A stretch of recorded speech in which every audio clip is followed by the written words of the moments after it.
Thank you very much, T. Jane, for that brief introduction. Let me first say that it really gives me great honor to join you this evening, or this afternoon, sorry, on such a prestigious occasion, the 20th edition of the Asian Investment Conference. It is such a timely coincidence that 2017, the Hong Kong Special Administrative Region will also be celebrating her 20th anniversary. So it is really a happy coincidence. But as T. Jane has said, this is my first public speaking appointment since winning an election. It was exactly only 48 hours ago that the election result was announced. So I have not actually prepared for this occasion, because having prepared this occasion will lead to a lot of speculations. There is a foregone conclusion that I will win this election. So please forgive me if I'm not going to be very organized in what I'm going to share with you on this important occasion. But as I walk into this ballroom, I already find a lot of similarities between what I'm going to say and this particular conference. The theme of this conference is beginning of a new era, but it has a question mark. As far as I am concerned and Hong Kong is concerned, the beginning of a new era will take place on the 1st of July this year, because as T. Jane has said, I am sort of making history as the first woman chief executive since the reunification of Hong Kong with China. And if one is going to take in the 150 years of colonial history, we never have a lady governor. So in that respect, a new era will soon begin. The second point I want to... Thank you. The second point I want to make and share with you is there is a slogan out there saying that maybe Credit Suisse mission is to connect investors to corporations. We Connect is the slogan for my electioneering campaign. So increasing and improving connectivity in a range of areas is exactly what I want to do for Hong Kong in the next 5 years. So what shall I say on this occasion? I am aware that the Financial Secretary, my former good colleague, Mr. Paul Chan, has already spoken to you on what the future will hold for Hong Kong. That is indeed a very bright future. Otherwise, I would not have taken this challenge to do a very difficult task of governing Hong Kong. I do share Paul's vision and optimism about Hong Kong's future. But nobody in the current circumstances and with this increased globalization should take that bright future or that success for granted. It needs to be worked at and worked hard at if we want a bright future for all the people in Hong Kong and all our businesses, local and overseas. It needs vision, political determination, good policies, and good execution. So as a CE-elect, what I want to tell you is some of the things I have mentioned in my manifesto about growing Hong Kong's economy. Some people or some critics said that this particular candidate, Carrie Lam, did not have economic experience and knowledge. That may be so if you look at my career background and the various jobs I have done in my 36 years of public service. But as a number 2, the Chief Secretary for Administration in the Hong Kong Special Administrative Region government, I would be shirking my responsibility if I had not talked about Hong Kong's economy in my various assignments. For example, traveling overseas to promote Hong Kong, receiving overseas delegations and foreign businesses who have an interest in Hong Kong. I will have to talk about Hong Kong's economy. And I often will start to talk about Hong Kong's economy by reiterating and emphasizing Hong Kong's traditional strengths. And these I'm sure you are very familiar with, and I believe the Financial Secretary has also touched upon these traditional strengths. They are Hong Kong's core values, and they underline the investor confidence in this city. They include the rule of law, the independence of the judiciary, the freedom of speech and expressions, a very free and vibrant press, and also the free flow of capital. These traditional strengths will continue to be Hong Kong's hallmark into the future. There's one aspect which has been overlooked, which more and more has become one of the key factors to be considered by investors in deciding whether they will come to this city or other cities to start up business, and that is law and order. Hong Kong is one of the safest cities in the world. Our crime rate last year stood at a mere 825 crimes for 100,000 population. And that is all types of crimes, big and small taken together. And what does this 825 per 100,000 people mean?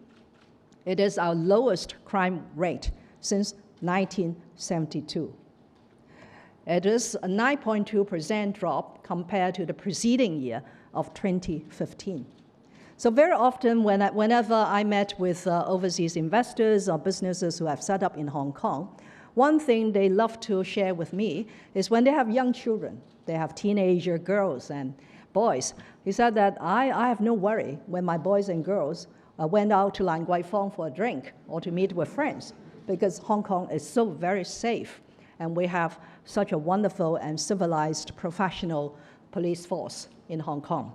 So I hope that you will bear this in mind when you read the news about something unpleasant about the Hong Kong police. That perhaps has been exaggerated. I am extremely proud of my 29,000 policemen and policewomen patrolling the streets and keeping this city safe and making her one of the favorable destinations for foreign businesses in Hong Kong. As a result of that, we have, by the last count and survey, close to 8,000 overseas and mainland companies establishing themselves in Hong Kong, whether the setting up of a regional headquarters or regional office or just a local office. And these 8,000 companies are a very important part of Hong Kong's business community.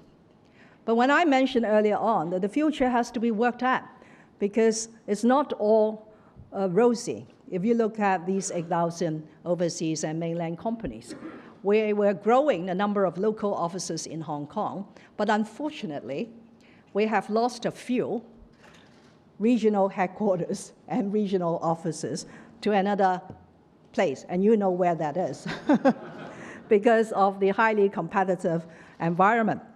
So there's no room for complacency. We need to work hard at it.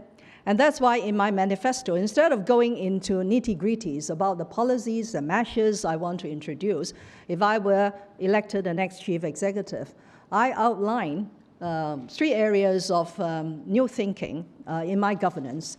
A new style of governance that is more participatory, more listening mode, willing to work with people, and more transparency, sharing of big data, so that researchers and businesses could, based on the government big data, know how the business is doing, where are the opportunities. Secondly is new roles of government, and third is a new fiscal philosophy. Since we have an audience of distinguished business people and investors, I will say a few more words on the new roles of government and the new fiscal philosophy that I am advocating.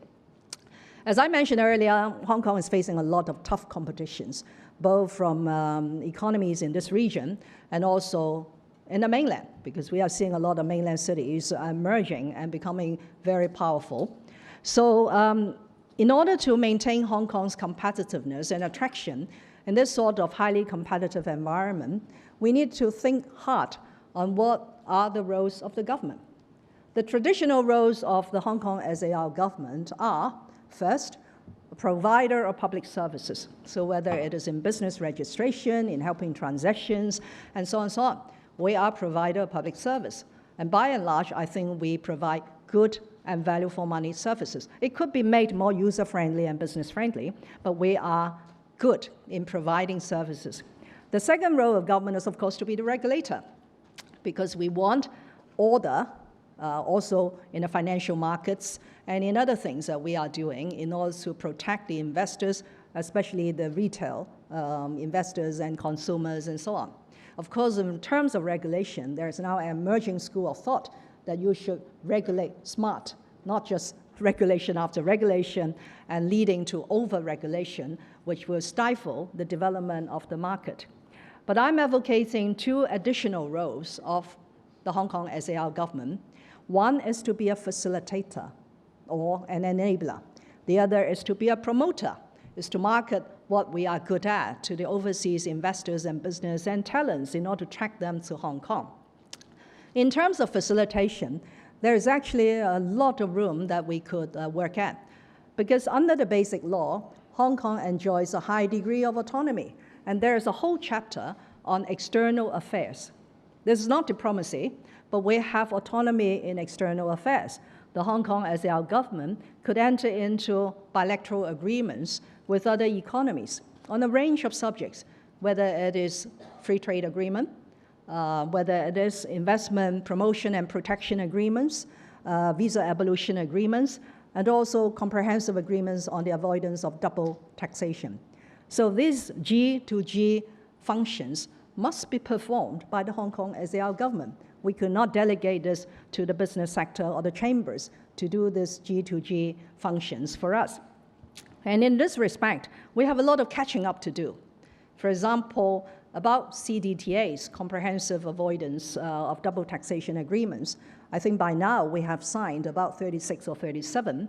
By comparison, Singapore has close to 90, and UK has 130 something. So there's a lot of catching up to do in signing the CDTAs in order to provide the environment that is conducive to overseas investment interested in Hong Kong. Then we have a network of what we call the ETOs, overseas and in the mainland, economic and trade offices in Europe, in America, in Australia, Singapore, Tokyo, and lately in Indonesia. And we are about to set up one in Korea. So we have to make better use, far better use in a more strategic way, these ETOs in order to attract more business and to help our Hong Kong businesses to go out. Because we are no longer just a sort of connector between the mainland businesses and the overseas businesses. We ourselves, some of our corporations, are big enough to invest overseas and also to operate overseas, just like our wonderful Mass Transit Railway Corporation, which now have projects and operations business in several continents, as an example. And then coming back to the role of promoter. We use, as Chinese people, we are very conservative. We feel that if we are good enough, people will know. But unfortunately, this is a day about marketing. You just look at this electioneering campaign, and you know how important marketing, social media, aggressive PR are important. So we also need to market Hong Kong to the rest of the world, to promote our streams, to conduct more overseas delegations, both by the government and by our business people, and also to listen to what these over businesses have to share with us in terms of the difficulties they face or the things they want us to do. In this respect, as a CS for administration, in my last 4.5 years tenure, I chaired a committee, a very important one called the IBC, which is International Business Committee, comprising over 20 overseas chambers represented in Hong Kong. So at every other meeting, I listen to what they have to tell me in terms of our business environment, their worries and the concerns for them to operate in Hong Kong.